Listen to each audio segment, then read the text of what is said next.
All right, ladies and gentlemen, welcome to a new episode of the Reality Kenya. My name is Simi Kenya, of course. We are live from the Learned Corner as usual, and our guest, as usual, is the Deputy Party Leader, Safina Party, Honorable Wakili Willis Otieno. Piki Ponki. Pakamelo Disco. Welcome, Wakili. Thank you very much. What's up for the new week? Nothing much. How are you doing? I'm good. You're good. I'm very You've seen the oracle's words have come to pass. Yes. I did tell you here, Yes. less than 2 weeks ago, Of course. the price of oil will go up. And you can see it's going up. Yes. Of course, it will not be 300. Yeah. They're just using the term 300 for now, for this month, Yeah. to prepare you in advance. Then when they raise it to 230, Yes. they'll say or they claim we've cushioned you. See, it could have been 300. But we have. Umepata kitu kidogo. Yeah. Of course, those are all conmanship. And for me, fundamentally, Yes. and if you look at the reasons they're giving, is that the Israel-Hamas war. Yeah. But if you look at even that geopolitics and the war in the Middle East, Yeah. it has not affected the flow of oil. The shipping lines are not affected. Yeah. Because that conflict is very localized to be within the West, the Gaza Strip and parts of the West Bank. Yeah. So there's no shipping route that you can say has affected the movement of oil from different OPEC countries, Yeah.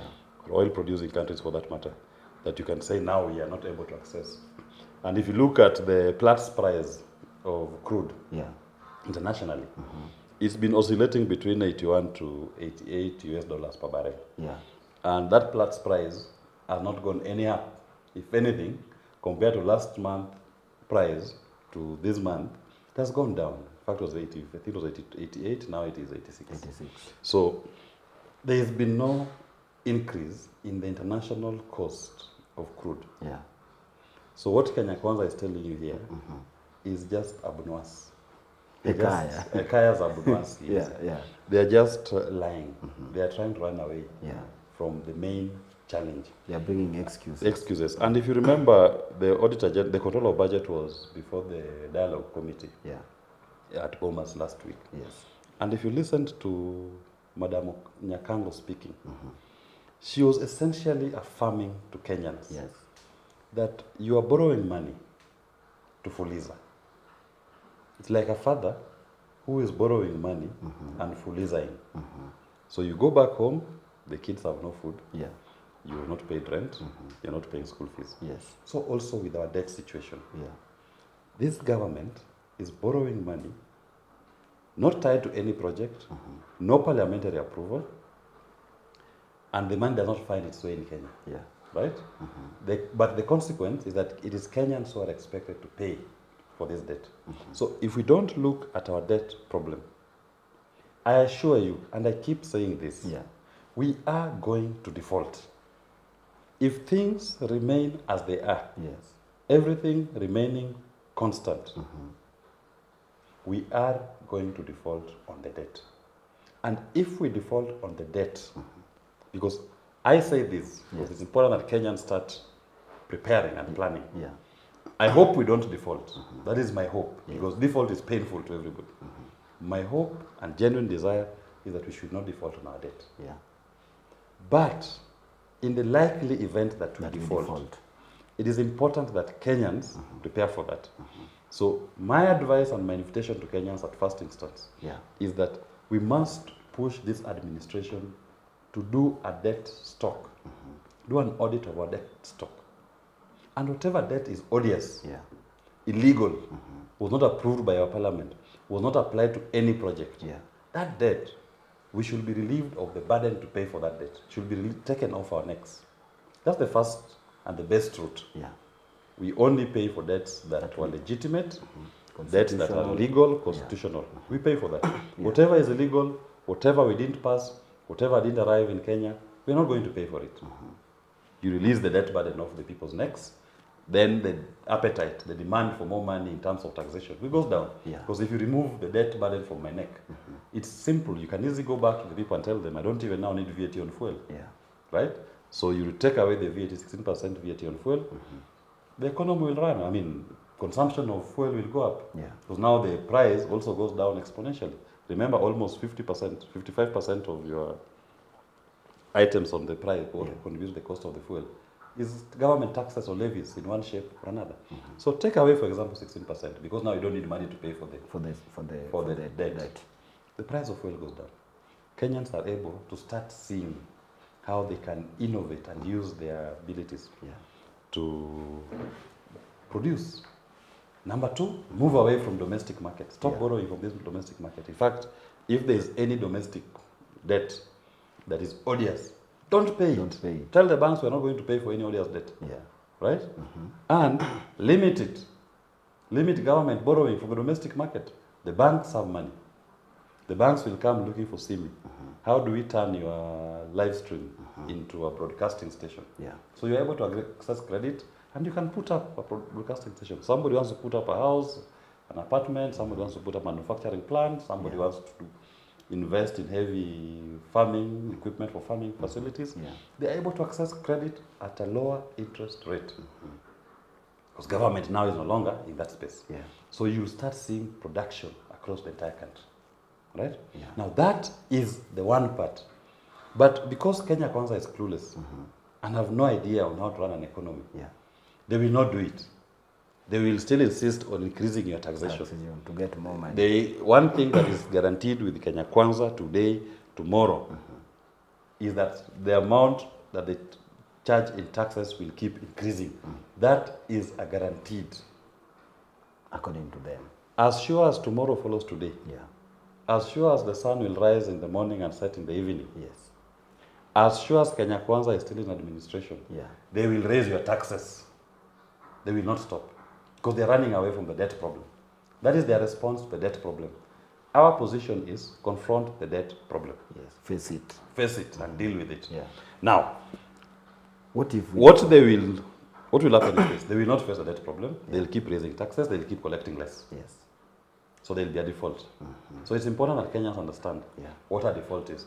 I noticed somebody online was trying to engage me on Twitter, trying to say that, oh, there'll be nothing like a haircut. I mean, even when I say there's a haircut on your local accounts, I'm even being conservative. Because the ultimate of it is not even the haircut. You are thinking the better way. What should worry you? You will not be able to access your money in the bank. You have 1 million Kenya shillings in your bank. When there's a default, the banks will close shop. They start limiting how much you are able to withdraw from your account. You have 1 million, you are told, okay, SIMI will give you 1,000 per week. So you get only 1,000 per week. You come back next week, you get your 1,000. Another 1,000. That is what you'll feed on. That is the ultimate. And you may even lose that money, all of it.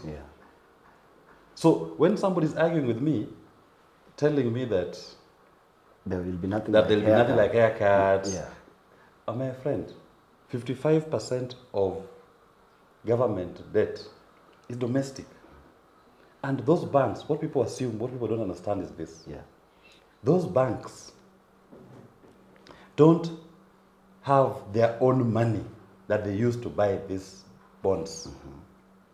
When a bank goes out to buy bonds or treasury bills, it is the depositor's money. Your money is what they take to the market to buy those bonds. So when the person who sold them the bonds has defaulted, whose money was hedged? It was not the bank's money, it was your money. The client's money. Yes. Customers' money. That is why it's not like the banks. And I know this is very interesting. Some people think the way primary kids or nursery kids think that a bank has some safe somewhere where you take your money and you put it there, so you just go to no.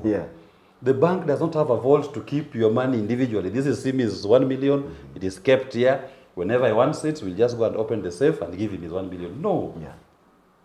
The bank receives your money and applies it, invests it in bonds, on something, in bonds, or whatever venture that they deem will earn them profits.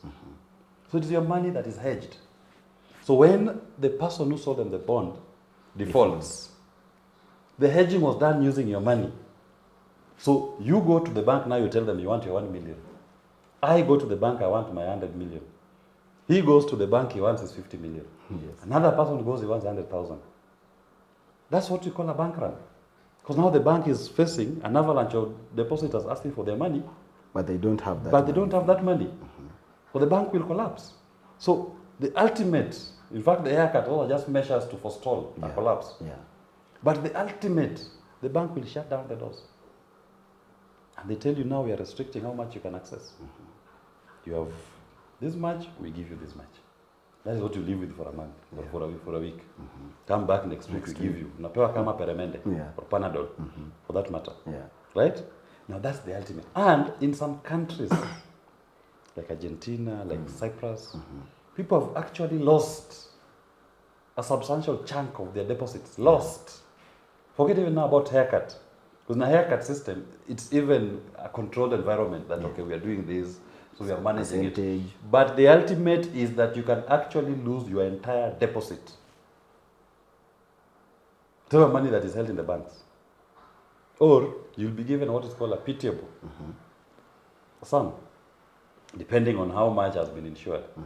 In fact, for the uninsured depositors, those who kept more than 500, who have in their accounts more than 500,000 Kenya shillings, they are the most at risk. The insured depositors can go and claim under the KICD platform. Yeah. And also even that one, don't think you'll get it immediately. It's like any bank that collapses here, they pay you up to the insured value. It can even take 5 years or even more. Some, I think, in the recent past, they've tried to pay those insured sums within a year or two. So it's not a good thing. And it is not of us who occupy these spaces to lie to Kenyans, to sugarcoat, and not tell them the truth. It is important that Kenyans understand what problems they are facing and the source of that problem, and potential solutions, and the dangers when those solutions are not implemented. So that when it happens, you are aware, you know what the challenge is and where it is coming from. But some of these characters have been sitting here for the last 10 years praising all economic interventions by government from 2014 to date. At no point did they ever say that things are going wrong. As we started speaking about debt way back in 2014, when Eurobond was being taken, Jimmy Wanjigi was there with Baba saying, this Eurobond, there's a problem. Where is the law that allows you to take it? Which project is it going to finance? Did Kenya government even receive the money in the first place? Jimmy was there with Baba talking about it. And they were saying, we must question this Eurobond. And pundits on TV were saying, this is a massive thing, we love it, Kenya, the world loves Kenya, the world is coming to Kenya, they are giving Kenya money. Giving Kenya money what? To go and smoke or to drink? Which project was spent on Eurobond? Show me one project that was done using Eurobond, for example. And that is Ururuto regime. We must call it for what it was. And both of them stood up and defended the Eurobond. Now Eurobond is maturing this year. It's one of the principal payments coming up this year. And that is what is causing us this staring at the debt default. And here they want to refinance it. And it's important even when they say we are refinancing the Eurobond, that Kenyans are explained to what a refinancing is. Refinancing simply means it is maturing this year. You are going to look for another partner to take over that facility on your behalf, to pay it for you. But this new partner will be paid a higher interest rate. So if you are paying Eurobond interest rate at 15%, this new partner may even say you are paying us at 20%. And that payment is financed using your tax revenue. So it means we are still keeping... You are still accumulating your debt portfolio. So anybody telling you we've refinanced this debt stock, it should not make it appear like it's a good thing. Like it's a relief. It's a relief. It's not a relief. It's just you've been given painkiller. You have painkiller, but you have malaria or you have diarrhea. It's still there with you. The problem is still there. You've just postponed the inevitable. But in the process, you've acquired another obligation to pay a higher amount of interest, in this refinancing that you're going through. Now, those are things that we should be discussing as a people. Let everybody know. Let us compete on ideas. Let us show people, this is my plan, what I'm doing, this is how it is, and we interrogate it and we say, no. That is my invitation to Kenyans. we must discuss this public debt over and below. We must turn it over. Every corner of it, every angle of it. Yeah. And when bullshit is served on the table, you tell government, this is bullshit. This is not what we deserve. Yeah. When you are saying you are refinancing it, who is this partner who is going to refinance it for you? What are the terms of that refinancing? Short-term impact, long-term impact of the refinancing. Yeah. So we all debate, and we know this is the commitment that the country has taken. These are the exposure levels in that commitment. And the consequences. And the consequences of it. That is the kind of conversation that we have in the learned corner. And do you think Kenya Kwanza government is aware of all these consequences awaiting Kenyans in the This near is future? beyond their depth, Bwana. This is beyond their depth. Bwana. There's nothing They can will do. tell you that it's Hamas and Israel conflict Israel that has conflict. caused the debt conflict, Yeah. the debt default. Yeah, next time they'll tell you that. Because as I say, they always look for plausible excuses. They are not looking for substantive solutions to our issues. Right? And that is the bane of this country. That you have a leadership that is completely out of touch with how to run an economy and the wishes of the people. Yeah. Yes. One last word to Team Piki Piki Ponki. Team as we Piki wind Piki up. Ponki, Yeah. the team is growing, we are keeping well. Yes. I love the energy, I love the drive. Let's keep tuned, let's keep engaging. We must expose them, and we must at all times proffer, as we discuss, proffer solutions. We must now start discussing the real issues of governance in this country. Yeah. It is only on this platform, the Pinky Piki Ponki team platform, that the truth is always said. Wow. Thank you so much, Naibu. Thank you very much. And have a blessed week. Thank you. And of course, to all the team Piki Piki Ponki and the Reality Kenya, we thank you so much. May God bless you. Until next time, same place and same time. Bye-bye. My name is Simi Kenya.